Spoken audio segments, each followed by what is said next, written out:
Olá, é o Kaká. A gente vai falar agora de inequação produto e o varal que a gente utiliza, que é um artifício, é um método que a gente utiliza para resolver esse tipo de inequação.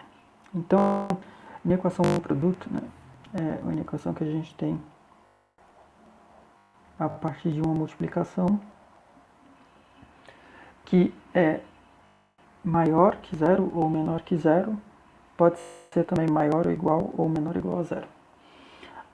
Então, a estratégia que a gente vai adotar é a seguinte: a gente vai chamar aqui um dos fatores de f e o outro fator aqui da multiplicação de g. E vamos estudar separadamente os sinais da função f e sinais da função g. Por que a gente vai fazer isso? Porque é mais fácil estudar o sinal separadamente de f e de g do que fazer a multiplicação e estudar o sinal do produto resultante dessa multiplicação. Então tá. Então, repare que se a gente multiplicar, vai ficar x ao cubo, vai ficar uma função de terceiro grau, que a análise é mais complicada. Então,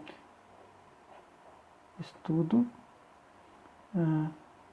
do sinal de f.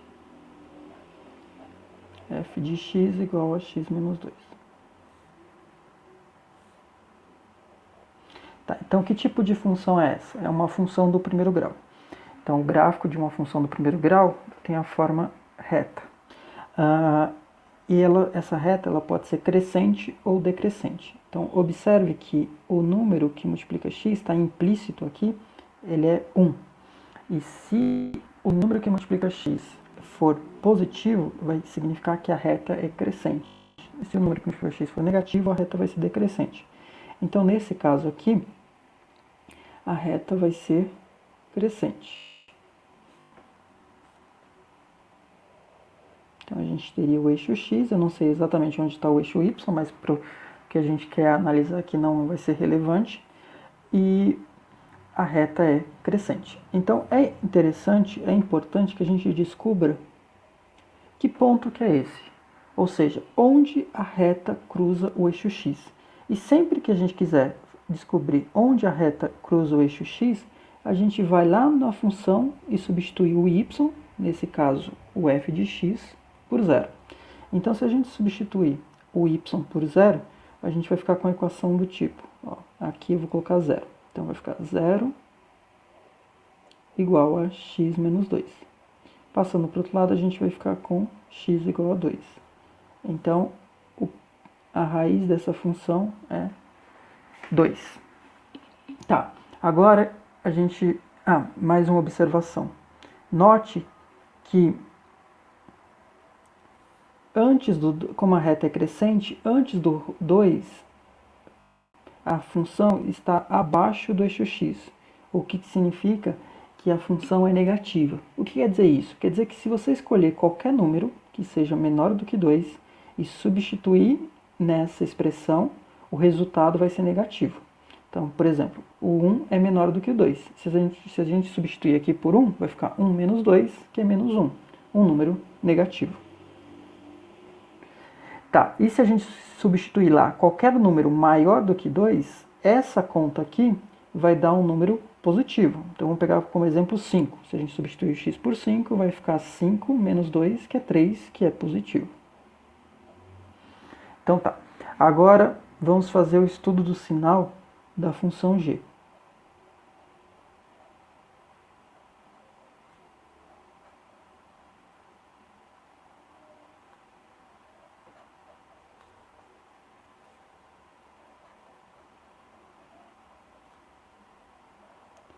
Então, a função g é quadrática, é uma função do segundo grau. Então, uma função do segundo grau tem a forma de uma parábola. Nesse caso aqui, uma parábola com concavidade para cima.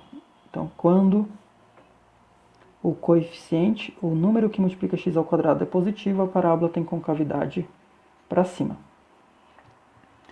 Agora, a questão é tem funções do segundo grau que cortam o eixo x e tem funções do segundo grau que não cortam o eixo x.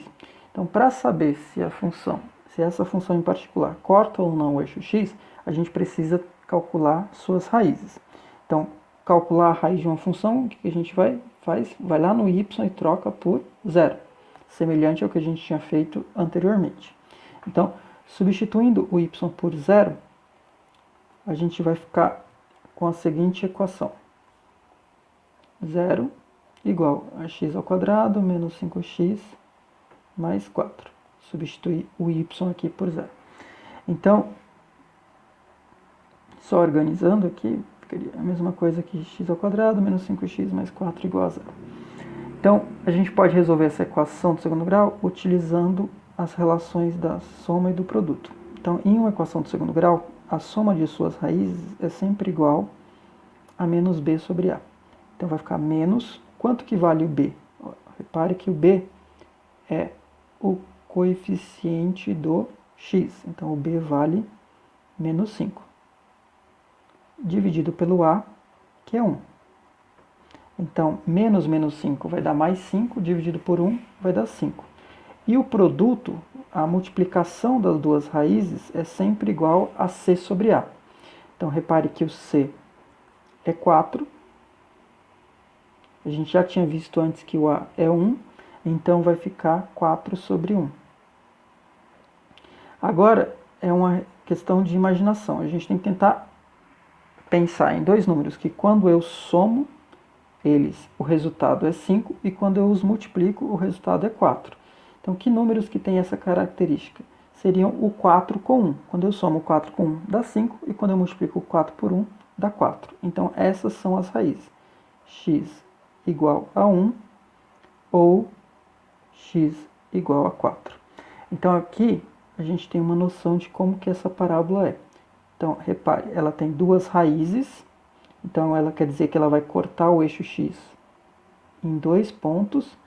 E quais pontos são esses? Então, vai cortar o eixo x no primeiro ponto, a menor raiz, que é 1, e no segundo ponto, a maior raiz, que é 4. Repare que para x menor do que 1, a função está acima do eixo x, então quer dizer que a função é positiva. Se o x estiver entre 1 e 4, a função está abaixo do eixo x, então para esses valores a função é negativa, e para x maior do que 4, a função é positiva. A interpretação que a gente tem que fazer é, se eu escolher qualquer número entre 1 e 4, por exemplo, 2, e substituir aqui, essa conta vai dar negativa. Se eu pegar um número maior do que 4 e substituir aqui, essa conta vai dar positiva. Então, a gente completou o estudo dos sinais separados de f e g. Agora que vem o varal. O varal é a análise simultânea dessas duas funções. Então, para fazer isso, a gente vai traçar aqui 3 retas. A primeira reta vai representar os sinais de f, que estão aqui. A segunda reta a gente vai representar os sinais da função g. E na terceira reta a gente vai representar o produto. Porque no final das contas, o que a gente quer mesmo é saber sobre o produto.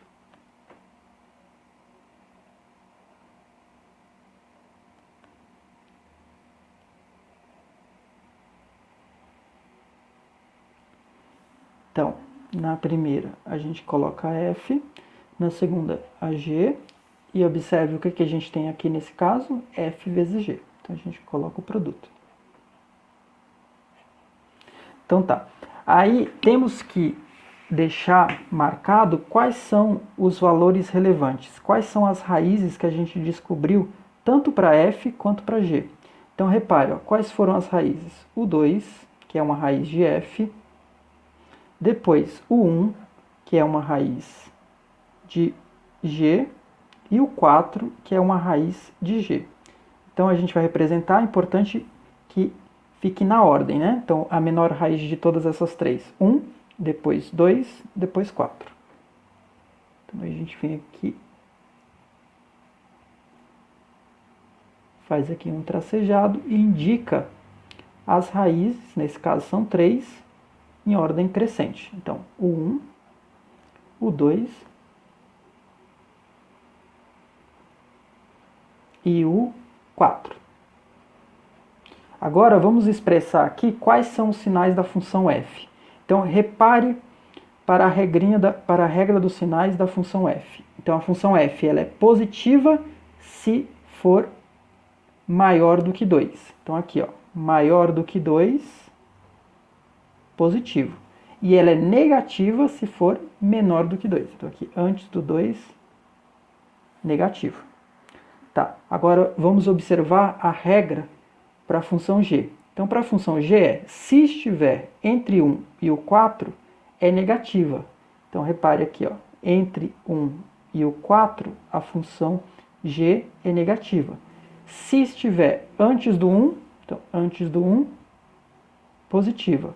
Ou depois do 4, também positiva. E agora a gente vai aplicar as regras da multiplicação. Porque observe que essa linha aqui antes do 1. Se essa conta der negativa e a função g der positiva, quando você multiplicar um número negativo com um número positivo, vai dar negativo. Quando as duas forem negativas, quando você multiplicar dois números negativos, o resultado vai ser positivo. Quando multiplicar um positivo com um negativo, vai ser negativo. E quando multiplicar dois positivos, o resultado vai dar positivo. Tá? A grande questão agora é, o que eu quero? Então, observe o sinal lá na pergunta. Ó. Maior ou igual a zero significa eu quero os que são zero e os que são positivos. Então, na nossa resposta, vai interessar os positivos. Então, o intervalo que a gente vai colocar aqui de resposta são os que têm sinal positivo. Como é maior ou igual, então, como tem esse igual aqui, significa que pode ser zero. Então, se pode ser zero, significa que as raízes aqui também vão entrar.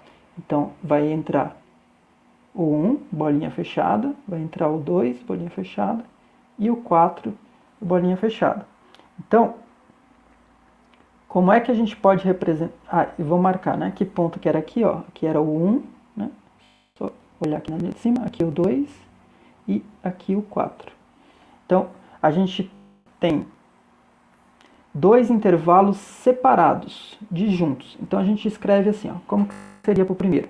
Então, o primeiro seria 1, o x e o 2. Todo mundo que está aqui está entre 1 e 2. Aí você vai indicando o sentido em que ela está crescendo. Então, o 1 é o menor, o x vai ser maior que 1, portanto, e o 2 é o maior, então o x vai ser menor do que 2. Aí, como é bolinha fechada, significa que pode ser igual. Então, o x pode ser igual a 1, ou o x também pode ser igual a 2. Aí põe um ou, para indicar agora esse segundo intervalo.